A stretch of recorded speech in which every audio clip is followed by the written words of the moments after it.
as well. Thanks, Nicole. We'll see you later. Bed Bath & Beyond actually is just one example of what we're going to call a larger trend. You are not shopping, at least not as much as expected this holiday season. The research firm ShopperTrack, it cut its holiday sales forecast and it's blamed it on Superstorm Sandy, the shooting in Connecticut, the fiscal cliff. ShopperTrack now says stores will see a 2.5% increase in November and December. That's down from its original projection of 3.3% gain. Really? Sandy, the shooting, fiscal cliff? What about a weakening economy, few jobs, no money? Maybe that's a reason for this not great, not stellar holiday shopping season. Let's bring in Carol Roth, former investment banker, knows a thing or two about shopping and investment banking and retailers. I'm saying I'm tired of the excuses. I'm tired of hearing, oh, it's Sandy, or it's this, or it's that. There's always an excuse when the economy starts to weaken. I just think the economy is weakening. What do you say? Well, I agree. I mean, obviously, people have less money. They haven't been working. They're underemployed. But I do think that this is the big piece, Stuart. This is pessimism. Because you have to remember, even in the face of no money and no jobs, which has been going on for a while, consumer credit capacity actually has been increasing. Consumers have been deleveraging. Their home values have been going up. So theoretically, they have more credit capacity. The fact that they're not using that capacity says to me they're not optimistic about the future. I can see that this fiscal cliff thing is a problem because nobody knows what's going to happen. You have no certainty for next year. So I can see that fiscal cliff is really dragging the economy down. That I got. I just was expecting shoppers to be out there more gung-ho. I mean, it is 3.5 years since the recession ended. We haven't had a real boom for a long time, and here you've got a weak shopping season. That's a surprise to me. Sorry.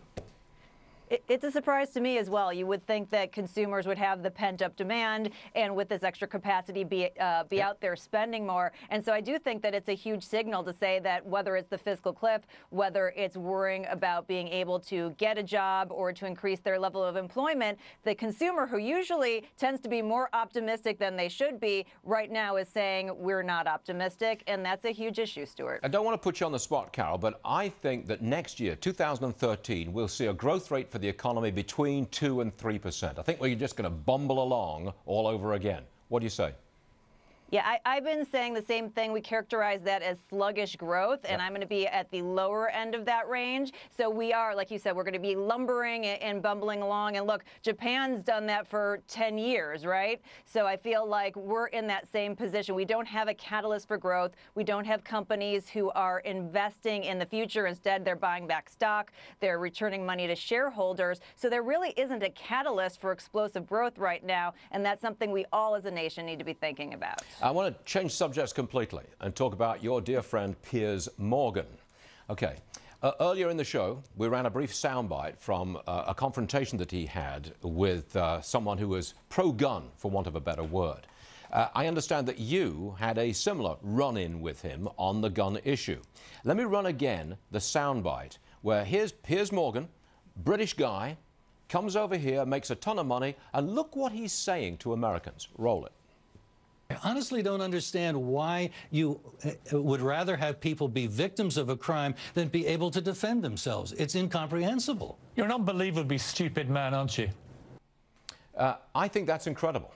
Unbelievably stupid man. I don't think he said anything quite as harsh to you, but he had a run-in with you, didn't he? Well, we have a long history of run-ins on various subjects, and the Second Amendment has just been one of those. And I have been holding my tongue a bit and trying not to speak out on this particular issue because I think the emotions are running so high. Here's where I come out on this, Stuart. I think Piers is representative of a number of people who are highly emotional, as so many of us are after this tragedy. And I think the good news is that we're all, as Americans, coming from the same place. We all want to live in a safer America. We just differ on how to achieve that. Where I think the mark is being missed, and forgive the pun, is that I feel like the discussion needs to be about the madness, not about the method. So let's focus on violence as a topic. Certainly guns is one point of discussion, but I think that there is a broader discussion to be had. But nobody can make any progress until we take some of the emotion out of it and think about it holistically. We don't want to have unintended consequences. We don't want to fix one thing and break another. And I think that that's where the big challenge is. So good news is we all want to live in a safe America. We just need to talk about the best way to achieve that. That was unbelievably restrained from you, Carol Roth. I unleashed earlier on the program against Piers Morgan. You were restrained. I appreciate that. Well, you know what, Stuart? I'm starting a new party in America. I'm calling it the Common Sense Party. So if you would like to join me, I feel like this is one of my first forays in the Common Sense Party. No.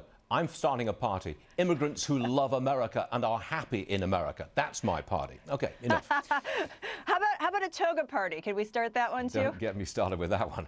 Carol Roth, that was a brilliant discourse. Thank you very much indeed, Carol. Good stuff. Thanks, Stuart. Here's what we have for you. New at 10. The federal budget flat out of control. It's a spending problem, not a